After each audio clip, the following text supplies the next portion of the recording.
Bismillahirrahmanirrahim. Assalamualaikum warahmatullahi taala wabarakatuh. Alhamdulillahirabbil alamin. Allahumma shalli wa sallim ala sayyidina Muhammadin wa ala alihi wa sahbihi wa tabi'in wa tabi'it tabi'in wa man tabi'ahum bi ihsanin ila yaumiddin. Alhamdulillah, berjumpa kembali dengan Bapak walaupun hanya sekedar di layar kaca. Semoga perjumpaan kita di layar kaca senantiasa menambah keimanan kita kepada Allah dan juga tidak mengurangi rasa syukur kita kepada Allah atas segala nikmat. Alhamdulillah kita masih bisa diberikan kesempatan untuk tetap terus belajar walaupun dalam keadaan yang abnormal atau tidak normal, ya. Kenapa? Karena tidak bisa belajar secara tatap muka secara langsung, tidak bisa berhadapan secara langsung, tidak bisa berdialog secara langsung. Semoga belajar kita ini senantiasa mendapatkan ridha Allah Subhanahu wa taala. Anak-anakku, mohon maaf karena keterlambatan penyampaian materi yang ketiga di semester genap ini. Materi ketiga kita adalah berpedoman pada sumber hukum Islam. Sebelum kita memasuki materinya, Bapak ingatkan tolong diisi presensinya dengan menuliskan di kolom komentar nama kelas pertemuan ke-4, ya. Itu materi ketiga tentang berpedoman pada sumber hukum Islam, ya. Jadi materi kita ketiga kita adalah berpedoman pada sumber hukum Islam, ya. Baiklah anak-anakku, mari kita mulai belajar kita dengan sama-sama melafazkan basmalah. Bismillahirrahmanirrahim. Di halaman pertama materi ketiga, atau tepatnya kalau di buku kalian itu adalah halaman 110. Itu sebelum memulai pembelajaran, mari kita membaca Al-Quran dengan tertil. Semoga dengan membiasakan diri membaca Al-Quran, kita selalu mendapatkan keberkahan dan kemudahan dalam belajar dan mendapatkan ridha Allah Subhanahu wa taala. Ya, silahkan nanti dibaca sendiri-sendiri ya di ini. Bapak coba bacakan. Itu surat An-Nisa ayat ke-59 atau surat keempat An-Nisa itu, ya. A'udzu billahi minasyaitonir rajim. Ya ayyuhalladzina amanu athi'ullaha wa athi'ur rasul wa ulil amri minkum. فإن تنازعتم في شيء فردوه إلى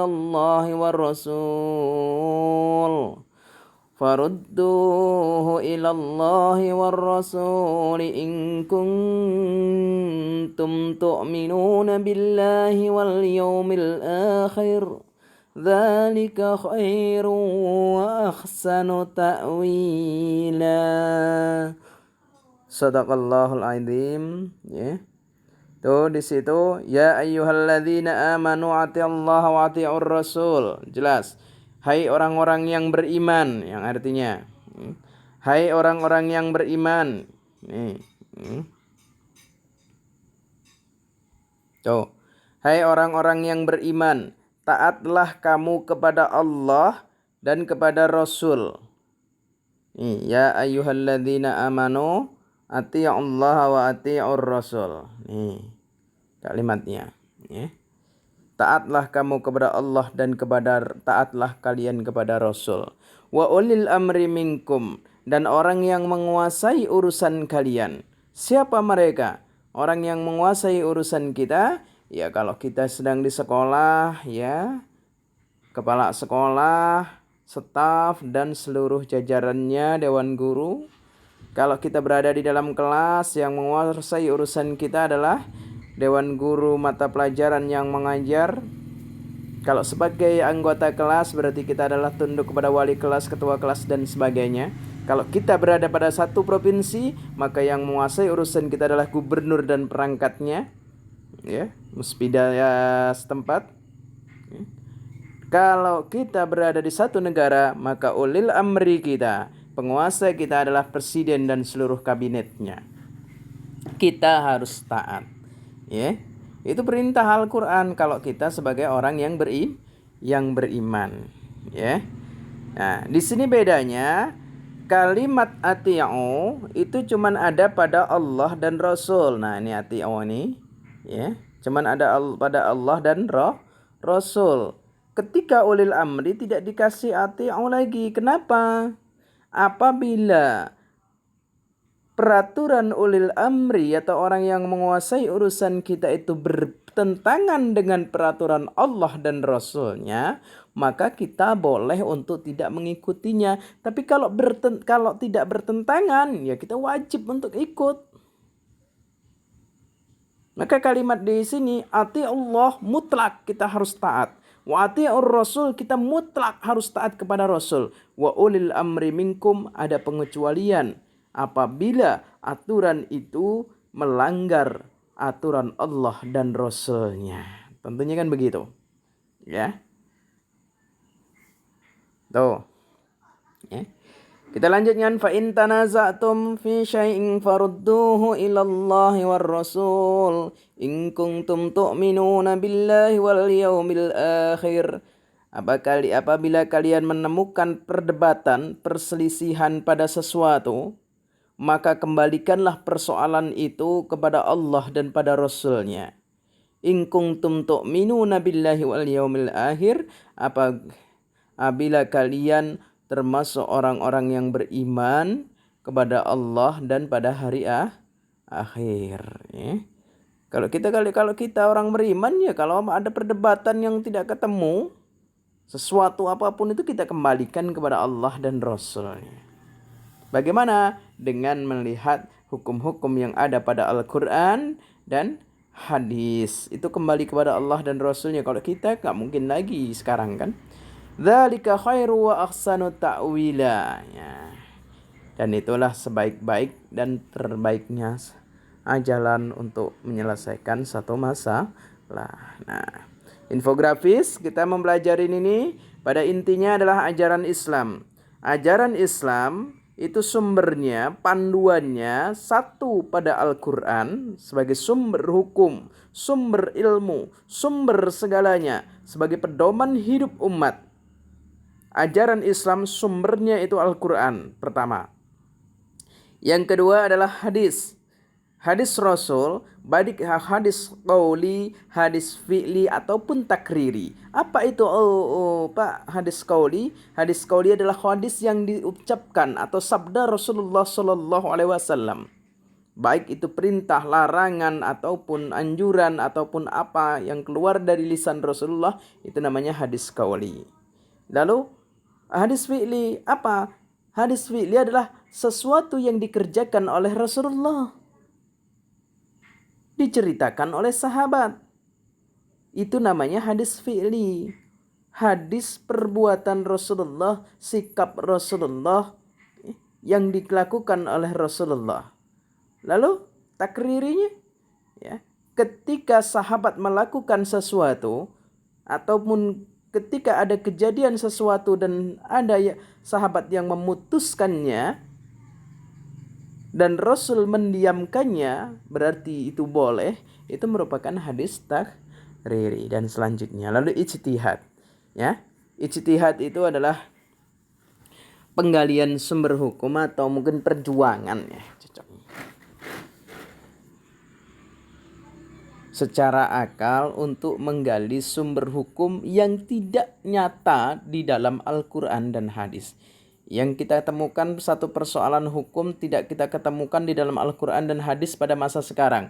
Maka kita boleh berijtihad sesuai dengan dalil akli. Ya, kalau langsung Al-Quran dan hadis itu namanya dalil nakli yang pasti. Nah, sesuatu yang belum pasti maka pakai dalil akli dengan cara berijtihad, ya. Nah, tuh gambar silahkan dilihat, ada sidang isbat, ada, ya.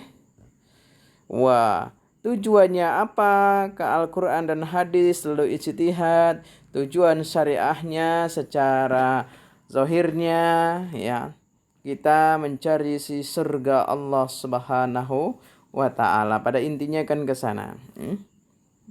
Lanjut, silakan diamati dan disimpulkan isi gambarnya. Kemudian itu ada satu artikel, ya. Nah, itu nanti kalian silahkan berikan tanggapannya terkait dengan artikel tersebut. Ini pertemuan yang akan datang saja ya, silahkan. Pintu ijtihad tetap terbuka, tidak putus pada, apalagi yang kalian dengar putus pada Imam 4. Tetapi dengan catatan, seorang mujtahid, orang yang berijtihad, orang yang berjuang mencari hukum-hukum Allah itu ada di syarat-syarat disiplin ilmu tertentu. Tidak semua orang asal ijtihad saja, ya. Tidak ngawur saja, ya. Kita lanjutkan. Dinul Islam. Dinul Islam merupakan aturan hidup yang diturunkan oleh Allah Subhanahu wa taala. Apa din itu? Dinul Islam berarti artinya agama Islam. Agama Islam adalah aturan hidup yang diturunkan oleh Allah Subhanahu wa taala kepada Nabi Muhammad sallallahu alaihi wasallam untuk disampaikan kepada seluruh umat manusia agar mereka memperoleh kebahagiaan hidup, baik hidup di dunia maupun hidup di akhirat. Agar itu bahagia intinya, ya. Nah, tuh ya. Maka agar kita bahagia, dibuatlah aturan-aturan yang menuntun perilaku muslim, bagaimana cara berhubungan dengan Allah yang disebut dengan hablum minallah, lalu bagaimana cara kita berhubungan, ya, bergaul dengan sesama manusia, hablum minan nas. Bukan hanya sekedar itu, kita berhubungan dengan alam pun itu juga ada aturannya di dalam Islam, ya. Diatur bagaimana sih kita harus dengan alam ini yang disebut dengan hablum minal alam, ya. Allah memiliki aturan atau hukum yang harus dilaksanakan oleh umat manusia bagi yang meyakininya, ya. Karena apa? Karena manusia sebagai hamba Allah dan sebagai khalifah Allah di muka bumi harus memiliki ditentukan oleh aturan-aturan yang pasti. Aturan itu tidak untuk mempersulit tetapi untuk mempermudah. Makanya jangan jadikan beban. Kalau kalian nanti jadi seorang dai, seorang pendakwah, jangan ancaman saja yang diberikan, ayat-ayat yang mengandung ancaman.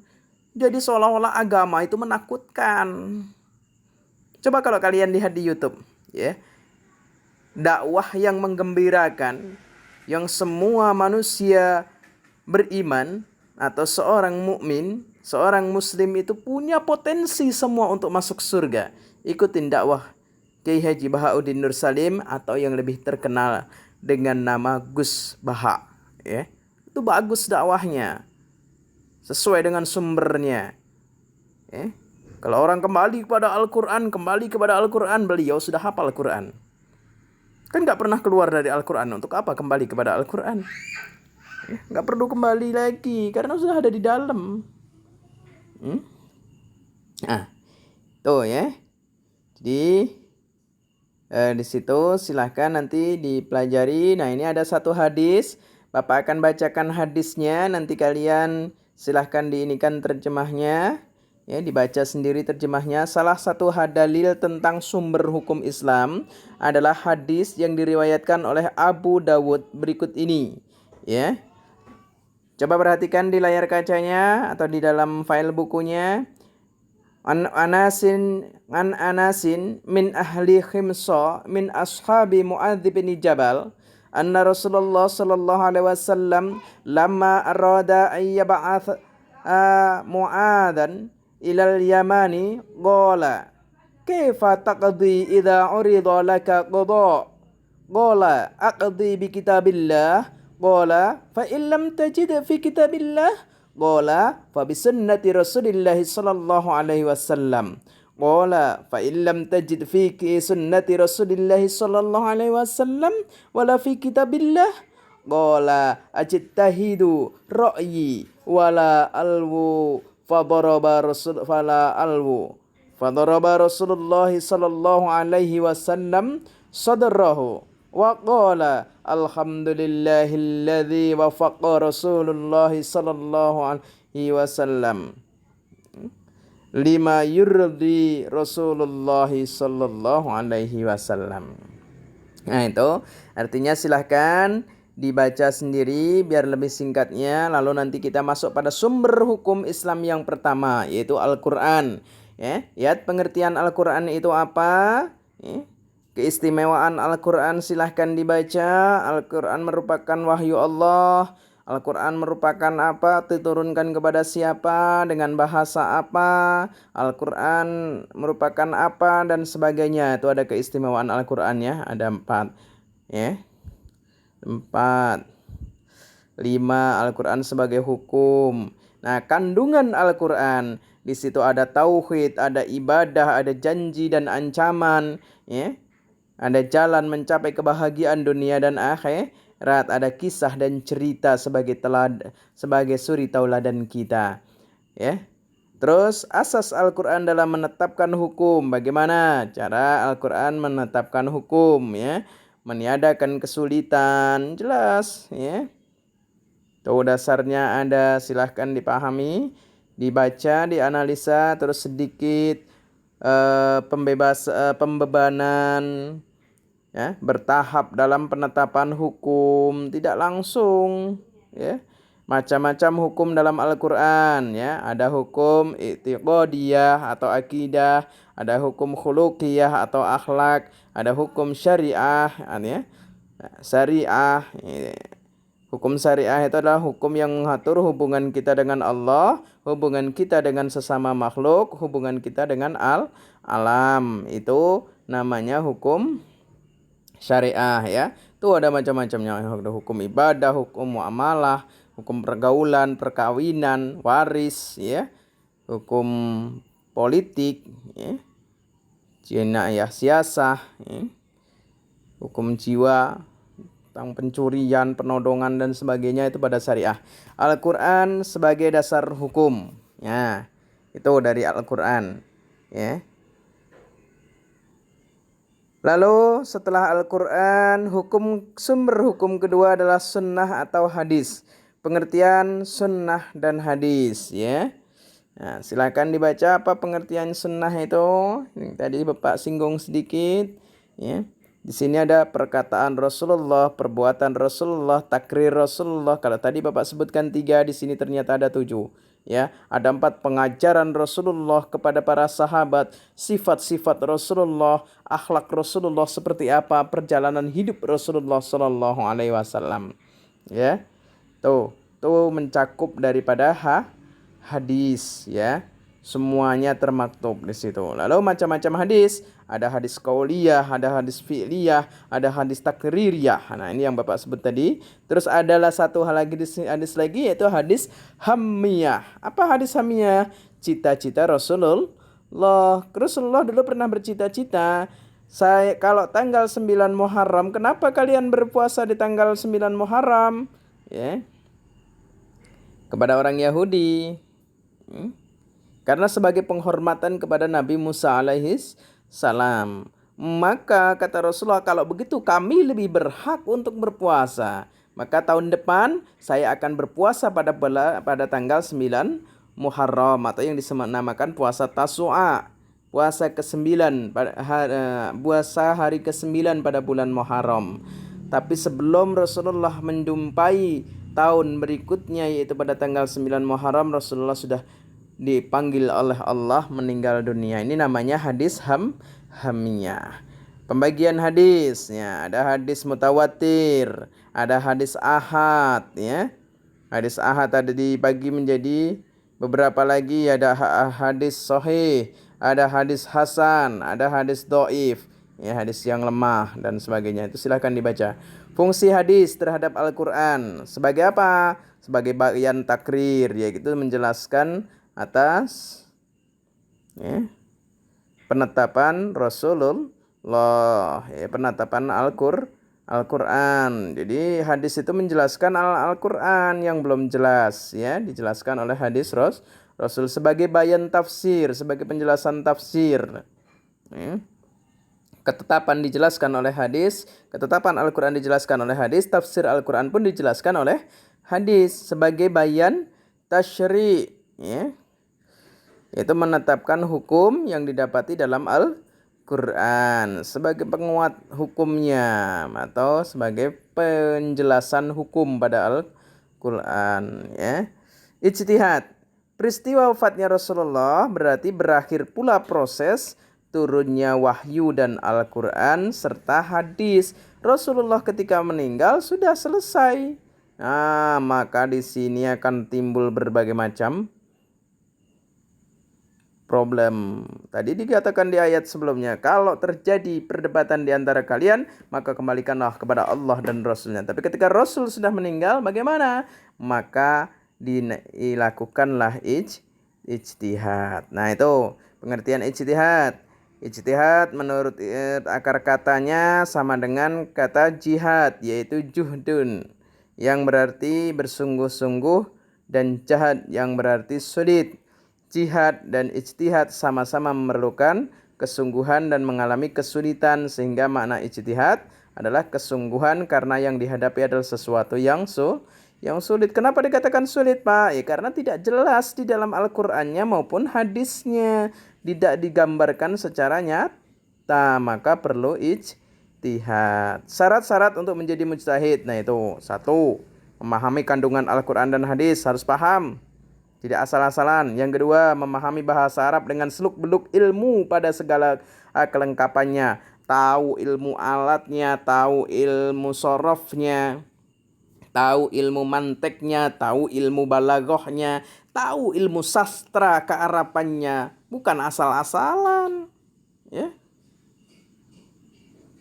Pernah belajar enggak? Karena dipanggil sebagai ustadz banyak pengikutnya lalu menafsirkan asal saja. Ini kan berbahaya, menyesatkan, ya. Kalau yang seperti itu, hati-hati, ya. Kalau tidak urusan agama, kalau memang tidak tahu, bilang tidak tahu.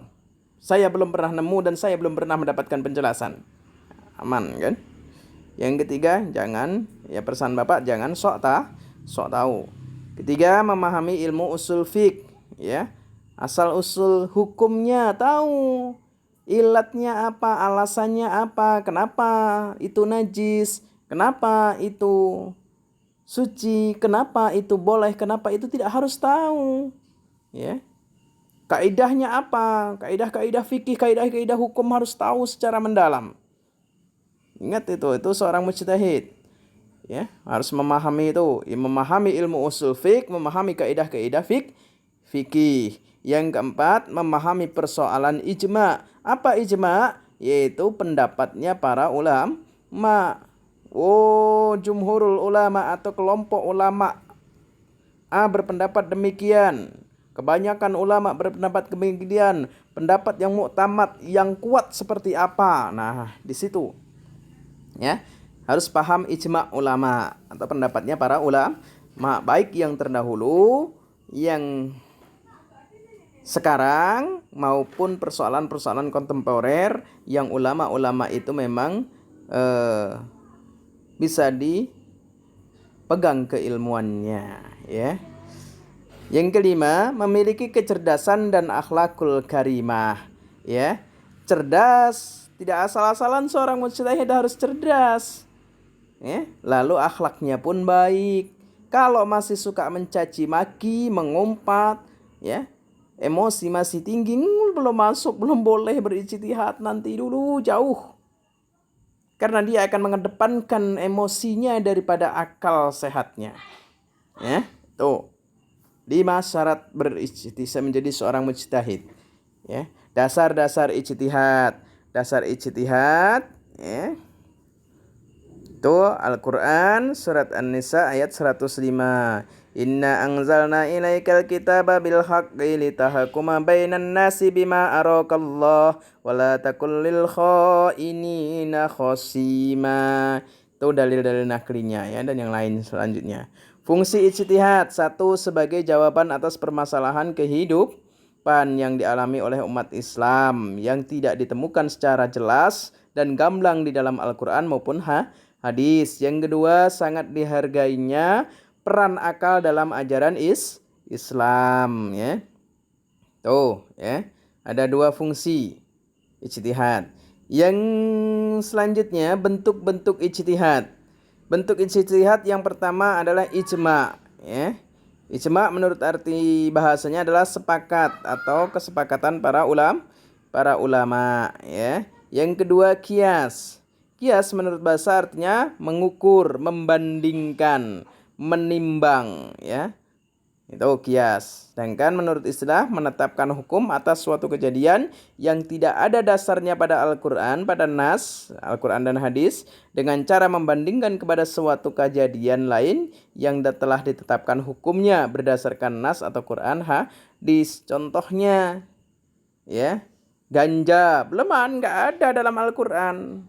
Morfin nggak ada dalam Al-Quran, narkoba itu tidak ada. Tetapi contohnya di dalam Al-Quran adalah khomer. Khomer itu merusak akal. Dikiaskan ke situ, dibandingkan dengan khomer, ternyata narkoba juga merusak akal, meracuni, merusak saraf. Maka narkoba hukumnya sama dengan khomer, haram. Tuh contohnya. Kemudian mempersamakan padi dengan gandum karena sama-sama makanan pokok. Kita makanan pokok orang Arab itu gandum ya atau kurma. Ketika mereka melakukan zakat fitrah, adalah zakat fitrah itu yang dikeluarkan adalah makanan pokok. Kalau kita keluarkan kurma, orang Indonesia nggak nerima. Itu makanan sampingan. Kita makanan pokoknya nasi dari beras, maka zakat fitrahnya dari beras. Dalam Al-Quran tidak ditetapkan beras. Dalam Al-Quran tidak ditetapkan. Dalam hadis pun tidak ditetapkan beras. Mungkin orang Nusa Tenggara atau mungkin orang timur sana yang makanan pokoknya jagung, ya mereka zakat fitrahnya pakai jagung. Begitu. Itu namanya kias. Ya, mempersamakan kerbau dengan sapi ya. Sebab di Arab tidak pernah ada kerbau ya, sesuai dengan musimnya ya.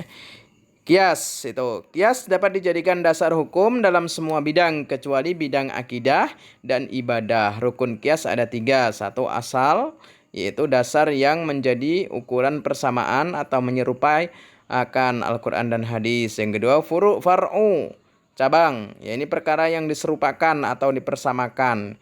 Yang ketiga ilat atau sebab ya, alasannya, sifat yang menjadi dasar persamaan antara hukum pokok Al-Quran dan hadis dengan hukum cabang ya. Hikmah menjadikan Al-Quran dan ijtihad sebagai sumber hukum Islam silahkan dibaca sendiri sampai terakhir. Lalu pada penerapan karakter, alhamdulillah selesailah materi kita ketiga ini. Semoga bermanfaat bagi kita semua. Kalau tidak sesuai dengan harapan Bapak, mohon maaf. Untuk kesimpulannya silahkan dibaca itu khulasohnya ada berapa item? Khulasohnya ada 13 item. Memang banyak materinya yang kali ini. Silahkan dibaca. Itu kesimpulan kita belajar pada malam hari ini. Demikian, hati-hati anak-anakku. Itulah yang namanya ijtihad. Semoga kalau kalian menjadi seorang mujtahid, syarat seorang mujtahid jangan pernah ditinggalkan. Baiklah, kita akhiri belajar kita dengan sama-sama melafazkan hamdalah. Alhamdulillahirabbil alamin. Sebelum Bapak tutup dengan salam, Bapak ingatkan isi di kolom komentar sebagai presensi kalian nama, kelas, pertemuan keempat, materi ketiga. Demikian dari Bapak pesan terakhir. Usikum wa nafsi bitaqwallah. Wassalamualaikum warahmatullahi wabarakatuh.